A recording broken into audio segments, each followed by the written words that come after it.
बिक गया, पैसे मिल गए भाई को। समोसा पेटीएम पर 20 रुपए प्राप्त हुए। नहीं, मैंने पहले ही बोल दिया बिकॉज इवेंचुअली ये वीडियो देखने के बाद बहुत लोग ये कमेंट करने वाले हैं। Pushpa 2 the rule, one of the most anticipated movie of 2024, और जो हाइप इसके अराउंड थी, जिसका इफेक्ट हमने इसकी एडवांस बुकिंग पर देखा, जो कि मुझे बोलने की जरूरत नहीं है। And it is safe to say कि इस मूवी की रिलीज अपने आप में एक नेशन वाइड फिनोमिनन है। पार्ट 1 की सक्सेस के बाद से everybody was looking forward to its sequel, और फिर पार्ट 2 के ट्रेलर ने इसकी एक्सपेक्टेशंस और हाई कर दी। The expanded world of Pushpa, Pushpa के स्मगलिंग सिंडिकेट के चार्ज लेने के बाद से उसके सामने आने वाले चैलेंजेस, नए और बड़े stakes, and most importantly Pushpa और भंवर सिंह का एक्सप्लोसिव फेस ऑफ, जो कि पार्ट 1 के एंड में सेट किया गया था। But sadly the movie has none of it. And मैं पर्सनली इस फिल्म के लिए कोई बहुत ही हाई एक्सपेक्टेशन सेट करके नहीं गया था। All I had in mind was a great popcorn entertainer and a well made mass action film on the similar lines of KGF chapter 2। वो जो एक्सपीरियंस था मेरा, उसको अब रिलिव करने का मौका मुझे मिलेगा पुष्पा 2 के साथ। ऐसा मैंने सोचा था कि मतलब दिल खुश हो जाए, सीटियां बजाऊं, मजा ही आ जाए, और एक हंसते हुए चेहरे के साथ मैं थिएटर से बाहर निकलूं। और अगर इतने सिंपल पेरीमीटर सेट करने के बाद भी मुझे एक प्रोडक्ट एवरेज फील हुआ, तो मैं अपने इस एक्सपीरियंस को पर्सनली अच्छा तो नहीं कहूंगा। बाकी इन डिटेल बात करते हैं इसके पॉजिटिव्स और नेगेटिव्स के बारे में।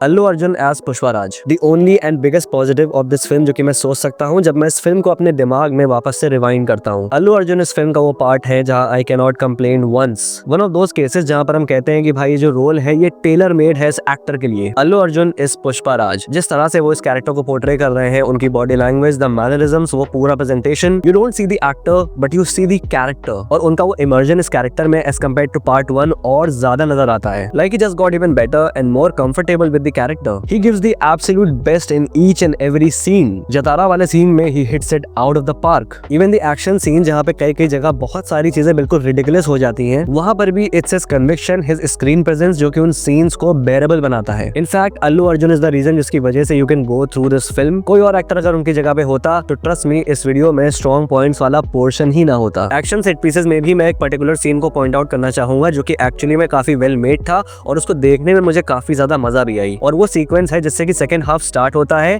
जहां पर पुष्पा ट्रक्स के थ्रू नदी के रास्ते अपने सैंडलवुड को स्मगल करता है एंड भंवर सिंह शेखावत उन्हें चेस करता है। आई ऑनेस्टली थॉट कि यहाँ से चीजें बेटर होंगी, और जो स्टैंडर्ड मैं अपने दिमाग में इस फिल्म का सोच के आया था, वो स्टैंडर्ड अब ये फिल्म कैच करेगा। Sadly I was wrong. Film total 3 घंटे 20 मिनट की है। जब ये रन टाइम मैंने सुना तो जो पहली चीज मेरे दिमाग में आई वो ये थी कि इतना सब कुछ जो पार्ट 1 के एंड में सेट किया गया है, उसको प्रॉपर स्पेस देने के लिए this run time is good. Plus इस पूरे स्मगलिंग वाले एंगल को और ज्यादा डीपली एक्सप्लोर करना, एक स्टफ्ड प्लॉट जहाँ पर बहुत कुछ हो रहा है फिल्म के वर्ल्ड में, ये सब कुछ देखने को मिलेगा। बट व्हाट हैपेंस इंस्टेड कि ये 3 घंटे 20 मिनट का रन टाइम अपने मेजोरिटी पोर्शंस में ड्रैग करता है और अपने स्पेस को वेस्ट करता है, जहाँ पर इतना कुछ ऐड किया जा सकता था। जहाँ मोस्टली फर्स्ट हाफ में पुष्पा और श्रीवल्ली वाला रोमांस एंगल जो कि खत्म होने का नाम ही नहीं ले रहा है, सॉन्ग्स इनकी जरूरत थी नहीं, और कुछ स्ट्रेच किए हुए सीक्वेंसेस जो कि फिल्म के प्लॉट में कुछ बहुत खास ऐड भी नहीं करते, और उनका कुछ बहुत ही खासम इम्पैक्ट भी नहीं आता हमारे सामने। लाइक ऐसे मोमेंट्स भरे हुए पूरी फिल्म में, from the entry scene of Pushpa to the interval block and many other scenes, जहां पे the elevation, the impact, the buildup falls flat. चीजें बहुत ही एमेचर और all over the place feel होती हैं, लाइक कोई सर पैर है ही नहीं चीजों का। Basically there is everything except for the smuggling angle, जिसका अगर तुम परसेंटेज 3 घंटे 20 मिनट के रन टाइम से निकालो तो इट कंस्टिट्यूट्स अराउंड 10 से 20% only. I mean the central subject of Pushpa is sandalwood smuggling, और फिल्म उसको ही प्रॉपर तरीके से एक्सप्लोर नहीं करती। ऑब्वियसली मैं ये नहीं कह रहा कि भाई उसको सैंडलवुड स्मगल करते हुए दिखाते रहो, लेकिन उसके अराउंड जो चीजें हैं, पॉलिटिकल एंगल्स, राइवल्स, वो ढेर सारे चैलेंजेस जो कि Pushpa as a smuggler face करेगा, उन्हें एक्सप्लोर करो। इंस्टेड उससे ज्यादा फोकस फिल्म पुष्पा और श्रीवल्ली के रोमांस पे और पुष्पा के फैमिली फ्यूड पे देती है, जो कि एक तो बहुत ही रिडिकुलसली प्लेस किया गया है पूरी फिल्म में, और दूसरा फिल्म को स्लो डाउन करता है। फिल्म लिटरली अपने क्लाइमैक्स के लिए एक ऐसा प्लॉट चूज करती है जिसे देखने के बाद आई वाज कन्विंस कि सुकुमार सर भूल चुके हैं कि आखिर पुष्पा फिल्म है किस बारे में एंड इसका प्राइम फोकस होना कहां चाहिए। टोटल 3 आर्क्स हैं जो कि पार्ट 1 में सेट किए गए थे, पुष्पा वर्सेस भंवर, पुष्पा वर्सेस मंगल सीनू, पुष्पा वर्सेस जाली रेड्डी। इन तीनों में से कोई भी एक आर्क पर फिल्म एंड हो सकती थी, लेकिन नहीं। इंस्टेड एक बड़ा ही रैंडम सा विलन आया जो कि all of a sudden film में एंट्री कर लेता है, और एक क्लीशेड सा प्लॉट और एक हॉरिफिक एक्शन सीक्वेंस के साथ they decided to end the film on the high note. KGF chapter 2 का एग्जांपल ले लो भाई the moment Rocky becomes the king of KGF, film यूं ऐसे उसके सामने स्टेक्स को बढ़ाती है। यू लिटरली फील कि कैसे रॉकी की पावर बढ़ने की वजह से उसके अगेंस्ट चैलेंजेस का लेवल भी बढ़ चुका है। क्या फायदा इतना सब कुछ पार्ट 1 में सेटअप करने का अगर तुम्हें उनमें से एक भी आर्क को प्रॉपर्ली पार्ट 2 में फॉलो नहीं करना। पुष्पा 2 में एक और दिक्कत आती है कि there is no actual enemy जो कि पुष्पा को उसके लेवल पे आके टक्कर दे सके। लाइक एक फीलिंग है कि भाई हाँ फाइनली कोई है जो कि पुष्पा को झुका सकता है। हाँ तुम सोच रहे हो ना कि भाई भंवर सिंह तो है ही, no he isn't. He's turned into a joke in this movie. जहाँ पर मैंने एक खतरनाक एंटागनिस्ट को एक्सपेक्ट किया था, instead we get a joker जिसको एक साइको सन की दिखाने की एक बहुत ही नाकाम कोशिश करी गई है। कुछ ना सही अगर सिर्फ पुष्पा और भंवर सिंह के फेस ऑफ पर फोकस करते, जहाँ Pushpa is running his empire and Bhanwar is slowly trying to attack from all sides. जहाँ पुष्पा बेझिझक सारे पावरफुल इंसानों को अपनी जेब में रखता है,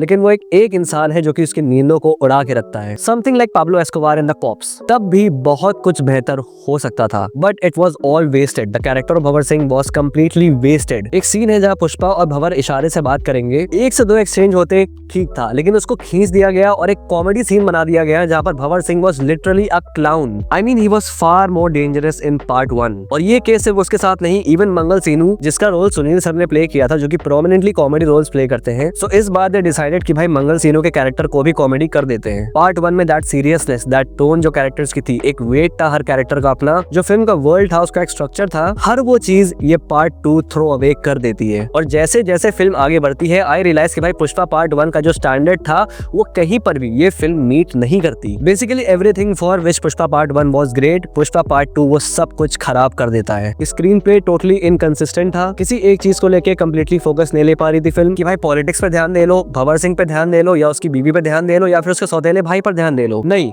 सब घुसेड़ दिया एक साथ और कोई भी ऑर्डर ऑफ प्रोग्रेशन है ही नहीं। बिना किसी प्रॉपर सेटअप के फिल्म अब्रप्टली एक चीज से दूसरे चीज पे जंप करते रहती है, and all of this results in a half baked story. In terms of story telling ये कंप्लीटली डिफरेंट फिल्म है as compared to part 1। As if Sukumar ने अपने टारगेट ऑडियंस चेंज कर ली, leading to a completely different film. Action set pieces बहुत ही outdated और हद से ज्यादा ओवर द टॉप है, excessive use of wire work, और जो क्लाइमैक्स पे फाइट होती है जहां Pushpa literally becomes a vampire, That was so hard to watch. Songs and BGM दोनों में ही visible downgrades हैं। BGM of the film is very forgettable और songs की तो बात ही मत करना।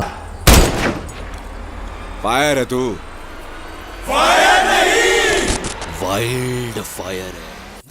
अब मैं यहाँ पर ये नहीं कहूंगा कि भाई तुम्हें फिल्म देखनी चाहिए या नहीं देखनी चाहिए, because all of this was my personal analysis and film taste is subjective, although I believe कि इतना सब्जेक्टिव नहीं होना चाहिए। लेकिन तुम्हारा पैसा है, तुम्हारा टाइम है, तो तुम थिएटर में जाके खुद डिसाइड कर लो, ताकि बाद में तुम ये ना कहो कि भाई तुम्हारी वजह से मैंने फिल्म स्किप करी और अब अफसोस हो रहा है। So you go see for yourself. कुछ हाई मोमेंट्स हैं जो क्लियरली थिएटर व्यूइंग में तुम्हारे लिए वर्क कर जाएंगे। अपार्ट फ्रॉम दैट स्टोरी या राइटिंग के पॉइंट ऑफ व्यू से मैं पुष्पा पार्ट 1 को रिवॉच करना पसंद करूंगा। For me this was a very average experience, underwhelming, एक wasted potential for a great sequel. तो भाई ये मेरे थॉट्स थे, बाकी अगर तुम देख चुके हो तो कमेंट बॉक्स में लिख के बताओ फिल्म कैसी लगी तुम्हें, एंड लाइक कर देना वीडियो अगर करने का मन हो तो।